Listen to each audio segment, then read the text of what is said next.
Hey everybody, I hope you are having a fantastic week. Now in today's episode of the Agency Accelerator podcast, I want to ask you a question and I want you to think about what the honest answer is. And that question is, how much of your time do you personally spend servicing clients? Just have a think about that while the intro runs, and then we are going to unpick this. And I want to help you start to change your mindset and give you some thoughts around how you can make sure you're using your time in the most effective way to service your clients well and drive the future of your agency forwards. So let's get on with today's super practical podcast.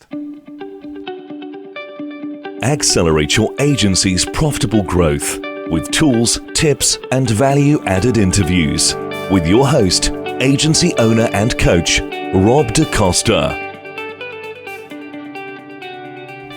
Now, if you're listening to this episode of the Agency Accelerator podcast live, then I am super excited to announce that today we are opening the self-running agency implementation group for the next round of enrolment. Since launching this program about 6 months ago, we have had some really fantastic success. And one of the biggest benefits I think that the members of the group find is our bi-monthly calls where we get together as a group, people send in questions, and I provide my input to the answers to those questions, but then everybody else shares their experience, their wisdom. And I think there's a lot of comfort in just knowing that you're not alone and being able to hear from other agency owners in a very safe, supportive environment, how they're tackling challenges, and just hearing that everybody else has the same challenges as you do. Now, not only do members get access to those bi-monthly calls for life, but they also get access to some online resources, which is split into 3 modules, which is all about planning, all about new business, and all about managing staff. And in each of those modules, there's lots of video content, tools and templates that you get access to for life that will help you support your agency's growth. But not only that, you also get a training library, which a lot of the members are using as part of their staff's personal development plan. So currently training courses include things like being a great client and account manager, customer service, presentation skills, and value pricing and selling. Together with all of this, you also get 3 one-to-one private coaching calls with me. And if you were to book directly with me, you would pay more for those 3 one-to-one calls than the whole program. So joining the program is a bit of a no-brainer. And the final component of the program is a Slack community where people can ask questions, can talk about some of the obstacles that they need some help getting over, and also share successes. This is also where we publish previous call recordings as well. So if you are interested in finding out more about the program, hop over to dacostacoaching.co.uk/the self-running agency. Each of those words has a hyphen between them. You can read more about the program, and you can also book a call with me if you want to discuss more about the program and your suitability for it and exactly what it entails. Enrollment's only open for another week, so please do make sure you check it out. Okay, let's get on with the show. So the question I asked you right at the start of the podcast was, how much time are you spending servicing clients? And I hope you had a chance to think about that and be honest. And let me just put my mind reading cap on a moment and let me try and guess. I bet you that you wrote down 60% or more. And if you're the agency owner and you're spending all of that time servicing clients, then this can be problematic. And so in today's episode, I want to explore that, unpack it, and provide you with some thoughts around a number of things that you can actually do. Now, let's just for a moment explore why I think 60, 70, 80% of your time spent servicing clients is going to be a problem. I'm sure you've heard of the Famine Feast Cycle, and I've written much about this in the past, recorded some podcasts on the topic, and certainly blogged a lot about it. And the Feast and Famine Cycle goes like this. We get busy because we've won a bunch of clients, so our attention switches from new business to client service. And we're doing a super good job at servicing those clients. As the owner, we're getting sucked in a lot because, of course, they want to work with you. And you know what? Projects come to an end. And because you've been so focused on that client service, you haven't put the attention you should have done into new business. And so we swing from the feast right down into the famine. Now, when we're in a famine space, it's really not a very nice place to be.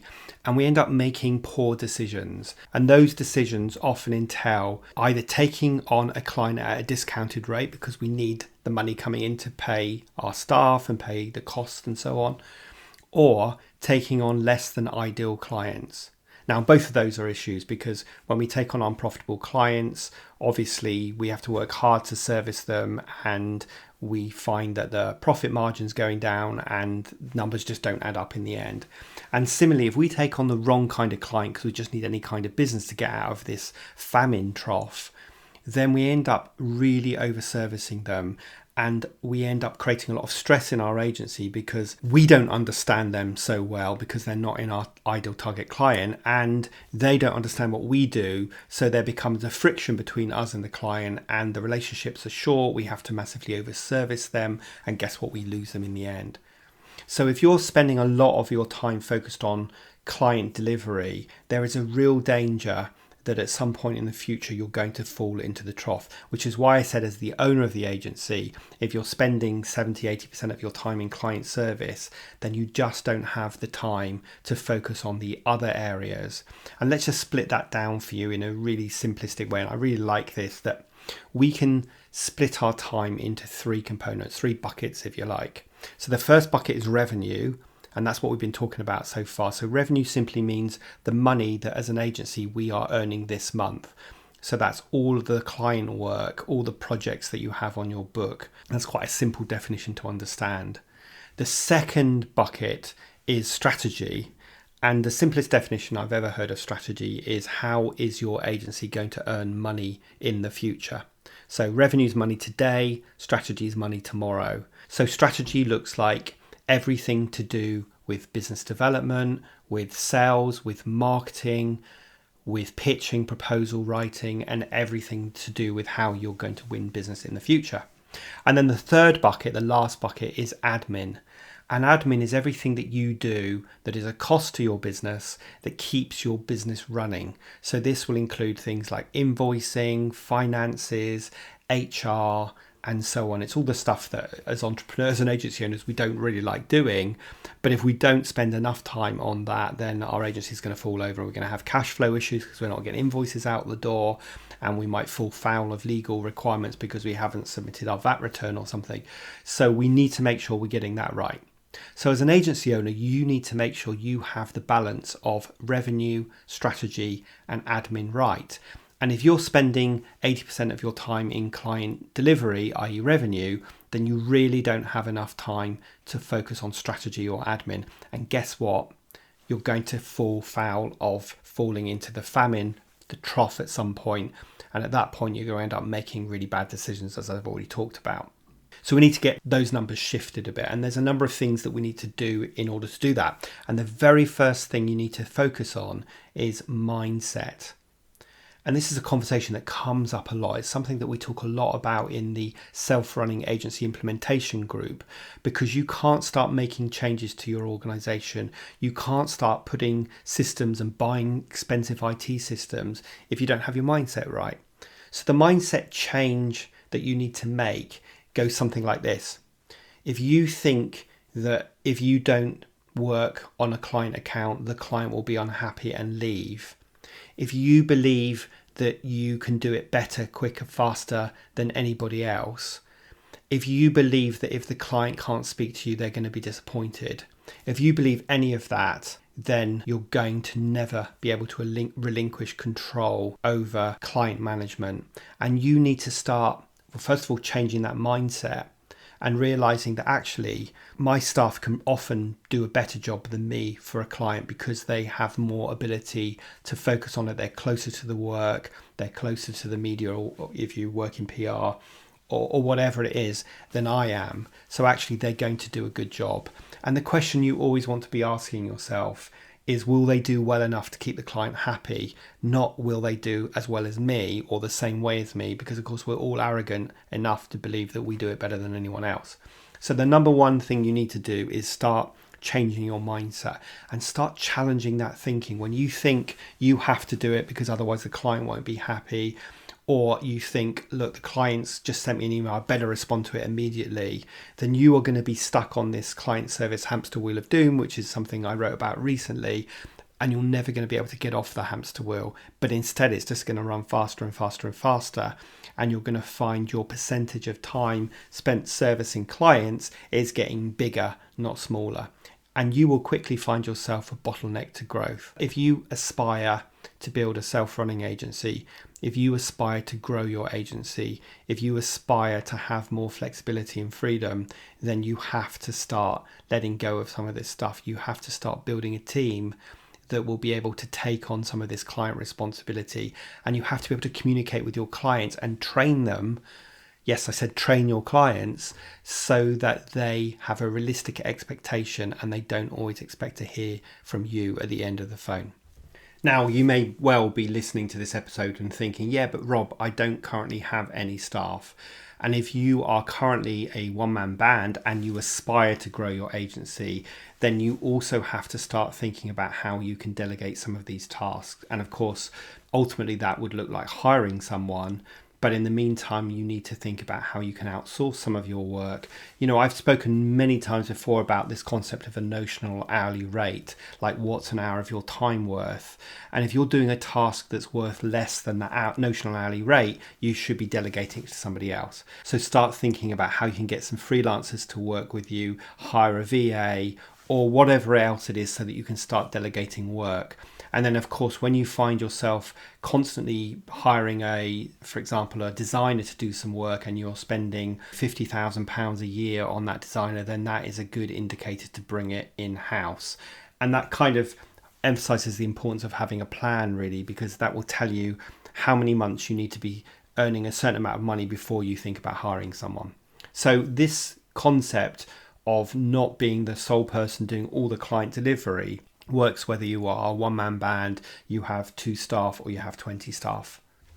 Okay, so now if you are buying into this concept that actually need to find a way of delegating some of the client-facing work to other people, then that will free up some time in your diary. And of course, that time needs to be taken up with the strategy bucket. But in my experience, one of the reasons why people don't focus on the strategy enough is because they don't entirely know what to do. And this sounds a bit stupid, but if they're not confident about what their new business strategy is, if they don't have a proper plan for their agency, then it's very easy to get diverted onto doing client work because that's what they're comfortable with, that's what they know about, and they feel like they're making a positive contribution by doing that client work. But that sort of thinking is going to really hurt you in the medium term, and it's going to put you into the famine trough at some point in the future. So when we're talking about strategy time, let's just think about some of the things that this makes up. So broadly speaking, it's going to be business development, but that's going to break down into your sales and marketing activities. And as ever, in order to be able to really identify the best sales and marketing activities that are really going to resonate with your audience, the first thing you need to do is have a super clear niche. I've been doing a lot of work recently and a lot of work with my self-running agency implementation group members to help them define their niche. And just this week, one of my PR clients had a big breakthrough because they realized that their niche wasn't in a sector, but was a problem that they solve for their clients.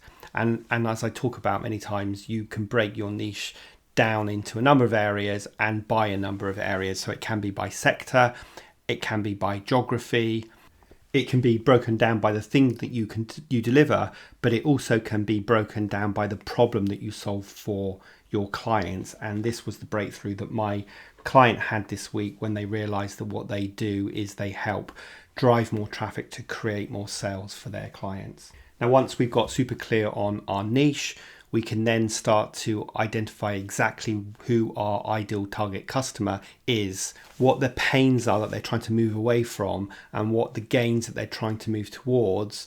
And that's the transformation that we sell to our clients. And so now if we understand our niche and we understand our ideal target customer, we can start to create really great marketing campaigns. We can understand the best places that our ideal target customer hangs out. We can understand the best channels to reach them, and we can produce some sales and marketing campaigns that are really going to engage with them because we're showing that we really understand them, and we can build that know, like, trust journey, which of course we have to take everybody through before they'll buy from us. So if you're not sure about niching and so on, then make sure you grab a copy of my book, The Self-Running Agency, which you can get off my website, because that drills down a lot more into niching and will really help you identify your niche, identify your ideal target customer, and then start to think about some of those sales and marketing campaigns that you can put together that will engage with your audience. Now, my advice to people always is do a few things, do them really well, and do them really consistently. Don't get seduced by shiny new object syndrome. Don't get seduced by spending loads of money on business development agencies that claim they can generate you loads of leads and loads of appointments, but completely fail to do that, because you are always going to be the best person in your agency to be your salesperson. And that is entirely why you can't be spending 80% of your time in client service. Now, if you can get the balance right between servicing clients and focusing on strategy, the future of your agency, with these sales and marketing campaigns, then you're going to make sure that you avoid the peaks and troughs of the feast and famine, but get consistent revenue, have an understanding of what the life cycle of your clients looks like, so you're ready to replace clients that are coming to the end of their journey with you for whatever reasons, because projects are finishing or just because they've been with you for 5 years, and you're ready to replace them with a new ideal target customer who you're going to get the pricing right with, who's going to really appreciate the work you do, and therefore you can have this great partnership relationship with them, and your team will enjoy servicing them because they are delivering services in a sector, in an area that they really understand.